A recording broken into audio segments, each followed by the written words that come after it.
It is time that we examine and dissect these entities in order to figure out who is taking these people.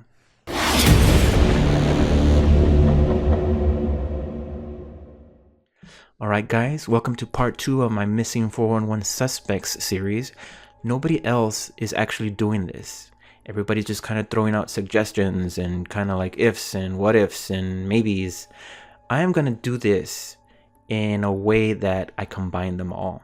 Now in my previous video I eliminated the lower portion of the suspects, which included the wildlife and the serial killer and the woods. And I can never really truly eliminate the woods because that's where they went and they never came back. Maybe they all got lost. Every single one of them. I doubt it. Okay, so I was trying to figure out exactly how I would go about this. I had a different plan of action when I started the first video, but what I think I'm going to do is examine the who, the how, and the why. So this video is going to be strictly the who, maybe a little bit of each other one, in order to try and explain who these beings or entities are. Now, I don't like the word alien because as soon as you use the word alien, it's like the word conspiracy. It puts a spin of unbelievability to it. And I don't want to do that to the people who have actually or are actually experiencing these entities. Now, for those of you guys who are new to this topic, are going to look at this and be like, this guy's crazy. But I can assure you that my cryptid happens to be the gray alien. Now you can't convince me that this being does not exist because I've seen them walk through walls. I've seen 2 of them while I was wide awake. They exist. All right. Same thing goes for the Bigfoot creature. I'm sure that you can't convince somebody who's seen Bigfoot that they do not exist. So what I really wanted to do was try to find some common threads, and I think what I found was pretty interesting. Now everybody knows that Bigfoot stinks, but a lot of people don't know that aliens have this sulfur, rotten egg kind of stench to them. Whenever they've been in my house, I know they've been in my house because they have this nasty smell. Now I've lived in 4 different places over my life, and that smell just happens to come up when there's like some sort of weird, odd experience. Now for those of you guys who are familiar with abduction experiences, know that there's some sort of initiation experience that happens to people right before the encounter. And it just so happens to coincide whenever there's that rotten stench smell. Now we all know that Bigfoot has been reported to have this nasty stink to him. I mean I wouldn't know, but I know that other creatures have some sort of scent gland. But if it's anything like the gray alien, it's just this nasty sulfur, putrid cinnamon, rotten egg smell.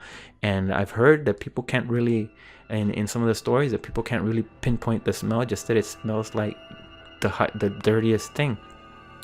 So what is another common thread? The fact that they stink. But why would they stink? Why would both of them stink?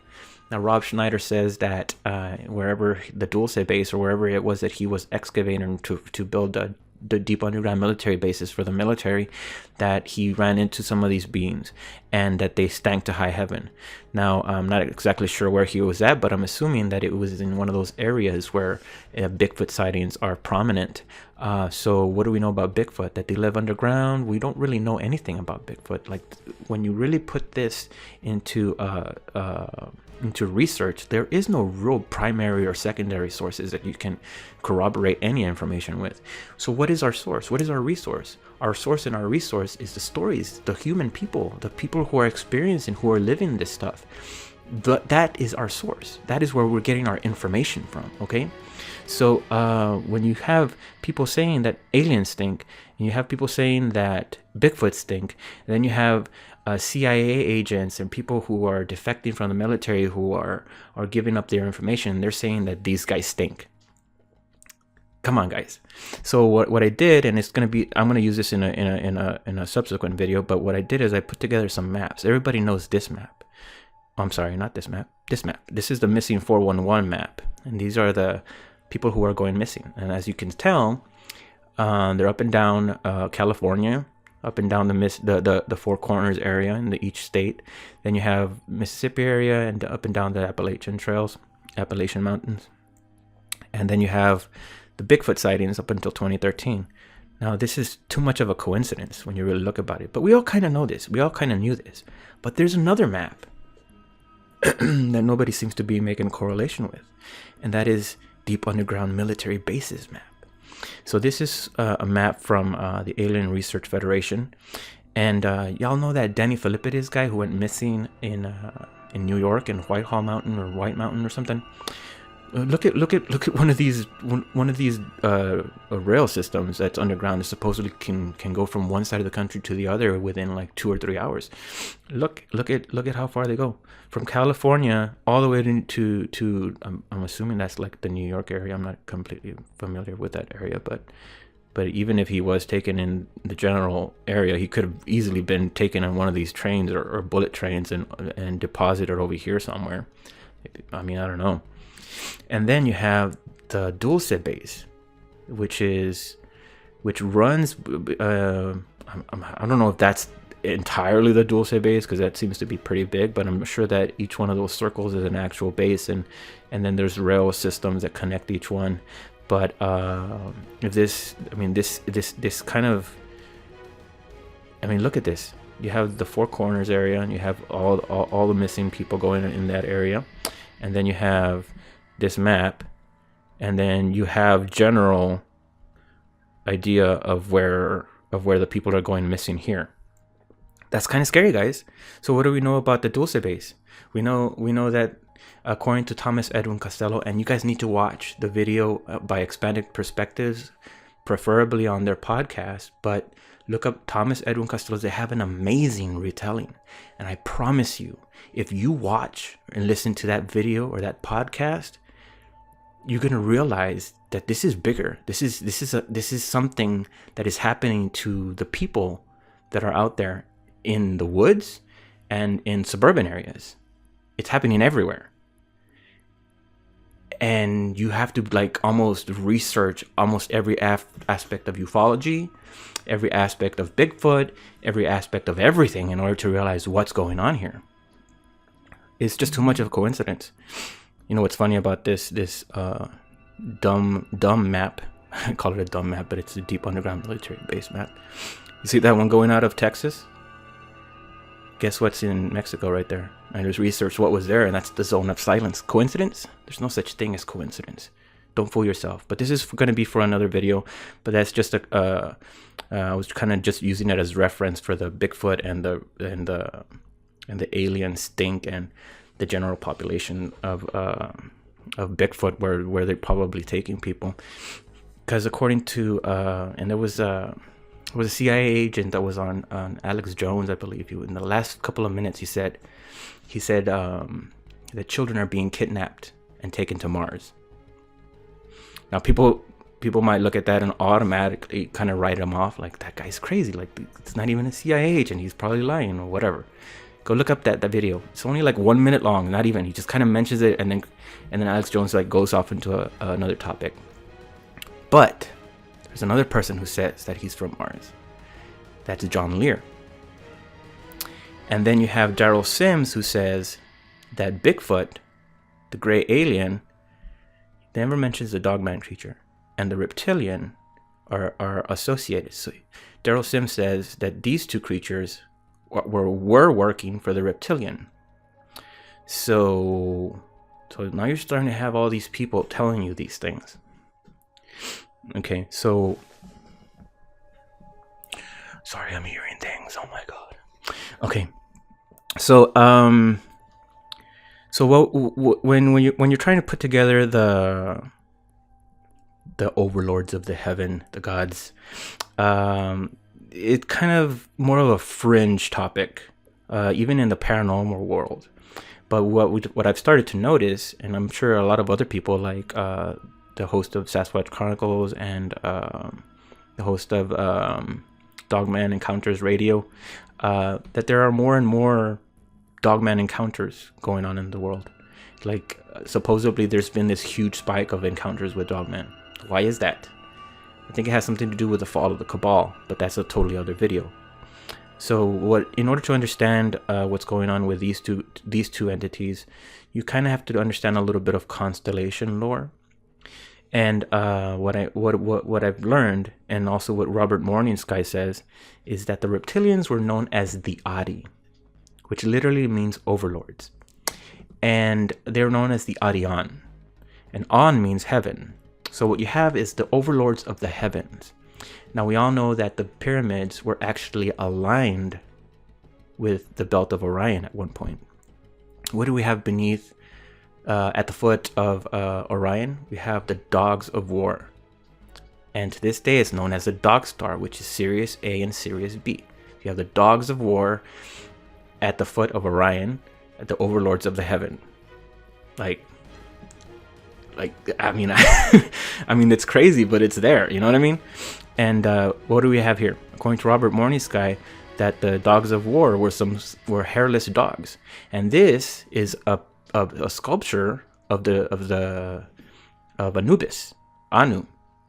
He's supposed to be the father of Ea and Enki. No, Ea and Enlil.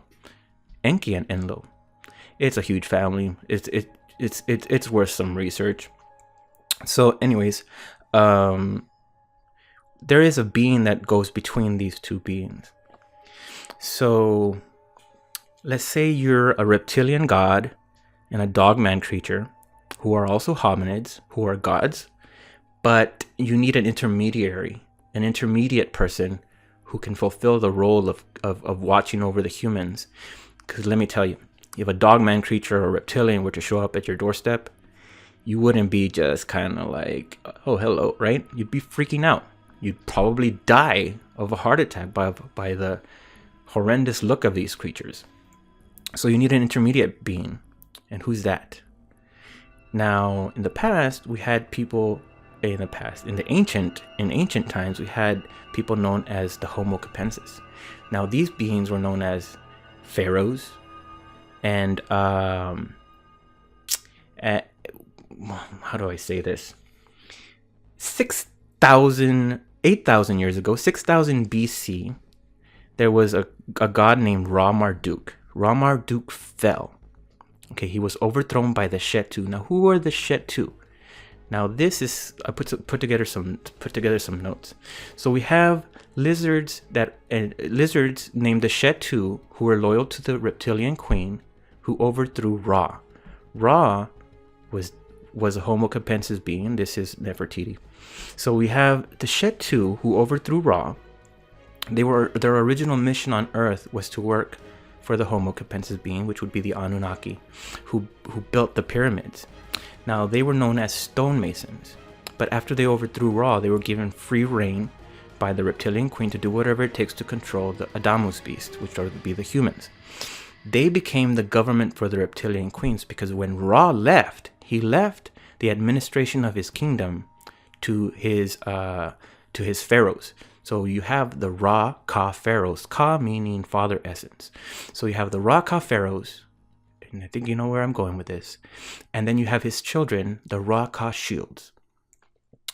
So you have Ra-Ka shields, and before that they were known as the Ra-Ka-Kam. Kam is an ancient word for shields. So you have the Rothschilds, and we all know the association of the Rothschilds and the Red Shield. It's too much of a coincidence. So you have the Rothschilds and the Rockefellers.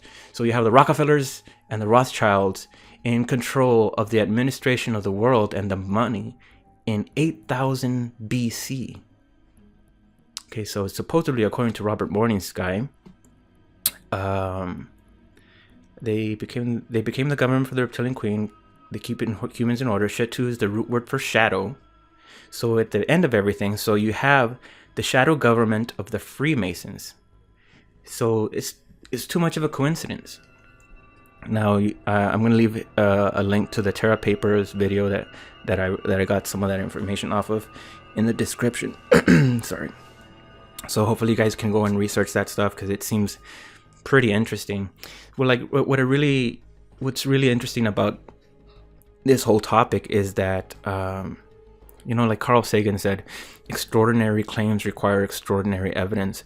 But we have the claims, we have the evidence, but we still don't have any answers. So now you need extraordinary circumstances require extraordinary explanations. Like if all this is part of our past, and these some of these beings are still part of our present, what's going on here? It's just all of this is too much of a coincidence. So you have Ea and Enlil as maybe some Anunnaki beings, and they're also known as Homo capensis. Now, in order to tie this into modern times, as far as this alien goes, you need to listen to Karen Hughes Exposes Homo capensis. Now, she's an international lawyer for the World Bank, and I think it's important because, and I believe her, because she's so involved in trying to expose the secret government that she just kind of glazes over the fact that there is an alien running the world. Like, it was kind of like a side topic almost, and you'll see it when you hear her talk about it. She just like, yeah, there's aliens running the world, but the United States, guys, you know what I mean? So that automatically leads some credibility to it. So that is the who. The how and the why are a little more complicated, and it's gonna be a little not scarier, but just what the F, you know what I mean? So I hope you guys stick around for those videos. Hit that notification bell and the subscribe button if you guys don't want to miss that. I know this may have been a lot to take in, but as far as giving you like a little bit of a preview of the how and the why, you know what, let's just save that for the next video. Hope you guys enjoyed this video, and I will see you on the next one.